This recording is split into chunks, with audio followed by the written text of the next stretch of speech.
دجال کون ہے؟ دجال کہاں ہے؟ دجال کب نکلے گا؟ اس کی نشانیاں کیا ہیں؟ وہ کون سے صحابی ہیں جنہوں نے دجال کو دیکھا؟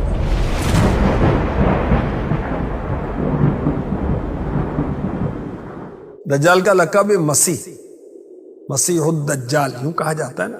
مسیح کیوں کہا جاتا ہے؟ کیونکہ اس کی ایک آنکھ یوں کہ وہاں ڈھلا ہی نہیں ہے، بلکہ وہاں گوشت مکمل ملا ہوگا، اور اس کو دھوکہ باز اور فریب کار ہونے کی وجہ سے دجال کہا جاتا ہے۔ اس کی ماں کون ہے؟ اس کا باپ کون ہے؟ اس کا باپ کوئی انسان اور ماں ایک جننی ہے۔ کہاں پیدا ہوا؟ مصر میں، شہر کوس۔ اور کس دور میں؟ اس کی پیدائش سلیمان علیہ نبینا علیہ الصلوۃ والسلام سے پہلے ہو چکی۔ سلیمان علیہ السلام نے ہی اس کو قید کیا۔ اس کا حلیہ کیا ہے؟ جوان مرد، دراز قد، ایک آنکھ سے کانا، دوسری آنکھ خون آلود، سینہ چوڑا ذرا اندر کی طرف دھسا ہوا، پیشانی چوڑی، بال گھنگریالے، جسم پر بہت زیادہ بال، دونوں پنڈلیوں کے درمیان فاصلہ۔ اس وقت کہاں ہے دجال؟ سمندر کے کسی انجان جزیرے پر موجود ہے اور کسی گرجے میں قید کیا ہوا ہے۔ ہاتھ اس کے گردن سے ملا کر باندھ دیے گئے ہیں اور اس کے پیر گھٹنوں سے لے کر ٹخنوں تک لوہے کی زنجیروں سے بندھے ہوئے۔ اس کے نکلنے کی نشانیاں کیا ہیں؟ دجال کے خروج کرنے سے یعنی نکلنے سے 3 سال پہلے دنیا میں عام قحط پھیل جائے، جانور ہلاک ہو جائیں گے، فتنہ گری ہوگی، لوگ ایک دوسرے کو قتل کریں گے، ایک دوسرے کو جلا وطن کریں گے۔ تب دجال مشرق کی سمت سے نکلے گا۔ غذائی قحط بھی ہوگی، علمی قحط بھی ہوگی، روحانی قحط بھی برپا ہوگا، دینی معاملات میں کمزوری ہوگی، علماء دیندار لوگوں کی قلت ہوگی۔ ہر نبی نے اپنی امت کو دجال سے ڈرایا، حتیٰ کہ حضرت نوح علیہ السلام اور ان کے بعد آنے والے تمام انبیاء نے بھی اپنی امتوں کو دجال سے ڈرایا۔ کس صحابی نے اس کو دیکھا؟ وہ ہیں حضرت تمیم داری رضی اللہ عنہ۔ آپ نے پیارے آقا علیہ السلام کی بارگاہ میں عرض کی کہ ایک سمندری سفر میں ہم گم ہو گئے، ایک جزیرے پر پہنچے، وہاں لمبے لمبے بالوں والا ایک جانور آ گیا۔ اس نے کہا میں جساسا ہوں۔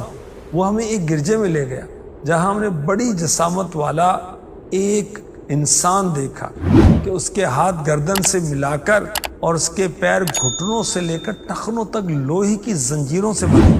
اس نے ہم سے کئی ایک سوالات کیے، ان میں سے ایک یہ بھی سوال تھا مجھے عربوں کے نبی کے بارے میں بتاؤ۔ انہوں نے کیا کیا؟ تو ہم نے اس کو آپ صلی اللہ علیہ وسلم کے حالات سے خبردار کیا۔ تو اس نے کہا میں مسیح الدجال ہوں، ان قریب نکلوں گا اور سوائے مکہ و مدینہ کے پوری دنیا کی سیر کروں گا۔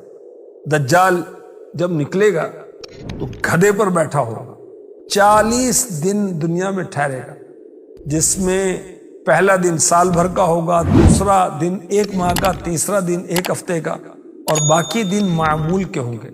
اس کا گدھا اس قدر تیز ہوگا کہ جہاں نظر پہنچتی ہے وہاں قدم جائے گا۔ اللہ اکبر۔ پوری زمین پر پھرے گا مگر مکہ اور مدینہ میں داخل نہیں ہوگا۔ پہلے پہل بہت دینداری کا مظاہرہ کرے گا، لوگوں کو دین کی دعوت دے گا، نیک اعمال کی طرف بلائے گا، یہاں تک کہ ملک شام چلا جائے گا اور وہاں جا کر جامع مسجد دمشق کے قریب غائب ہو جائے گا۔ ایسا غائب ہوگا کہ لوگ اس کو بھول جائیں گے۔ پھر ملک شام میں نہر کسوا کے قریب ظاہر ہوگا، نبوت کا دعویٰ کرے گا، پھر اس کے بعد خدائی کا دعویٰ کر دے گا، استغفر اللہ، لوگوں کو عجیب و غریب شعبدے دکھا کر ان کے ایمان برباد کرے گا۔ اس کے ساتھ 70,000 یہودی بطور لشکری ہوں گے، یہاں تک کہ شیاطین اس کی بات مانیں گے۔ اس کے لشکر کے ساتھ حضرت یسوع علیہ السلام اللہ کے نبی ہوں گے، جو یہ کہیں گے کہ یہ جھوٹا ہے، دجال ہے۔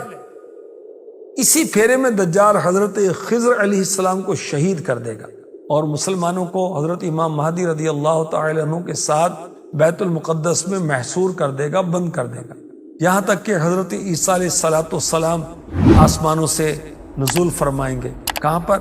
ملک شام میں، جامع مسجد اموی کے مشرقی کنارے پر۔ دجال جب آپ علیہ السلام کو دیکھے گا تو خوشبو سے پگھلنا شروع ہو جائے گا، جیسے نمک پانی میں پگھلتا۔ اس وقت نماز کی تکبیر کہی جا چکی ہوگی، حضرت عیسیٰ علیہ السلام امام مہدی رضی اللہ عنہ کے پیچھے فجر کی نماز ادا کریں گے، پھر آپ علیہ السلام دجال کا پیچھا کریں گے اور مقام لد پر اس کو قتل کر دیں گے۔ اللہ پاک رحمت فرمائے، ہمارا ایمان سلامت رکھے، آمین۔